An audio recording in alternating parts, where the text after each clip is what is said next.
السلام عليكم مشاهدينا الكرام، مرحبا بكم بهذه النشرة الإخبارية، وإليكم أبرز عنوانها: ربط مدينة وجدة ومدينة الرباط بقطار فائق السرعة. قبل ما ندوزو للتفاصيل، ما تنسوش الإعجاب بالفيديو والاشتراك بالقناة باش توصلوا بجديد أخبارنا. قال وزير النقل واللوجستيك إن المكتب الوطني للسكك الحديدية يتوفر على مخطط شمولي لمواصلة تطوير السكك الحديدية الوطنية على المدى البعيد. ووصف هذا المخطط بالطموح بالنظر إلى حجم الشبكة المرتقبة التي تتكون من 3800 كيلومتر من الخطوط ذات السرعة المتوسطة، بالإضافة إلى 1300 كيلومتر من الخطوط فائقة السرعة التي ستربط طنجة بأكادير ووجدة بالرباط.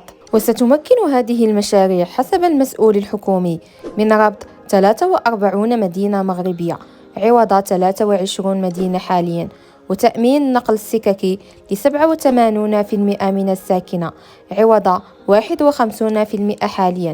كما سيتم خلق عشرات مراكز جهوية للمراسلة من أجل تنظيم التكامل مع أنماط النقل الأخرى. وبخصوص البرمجة الزمنية لهذا المخطط، أكد وزير النقل واللوجستيك أن ذلك مرتبط بتوفير التمويلات الضرورية التي تقدر ب400 مليار درهم، وهذا سيستلزم إيجاد حلول مبتكرة للتمويل مبنية على الشراكة بين القطاعين العام والخاص.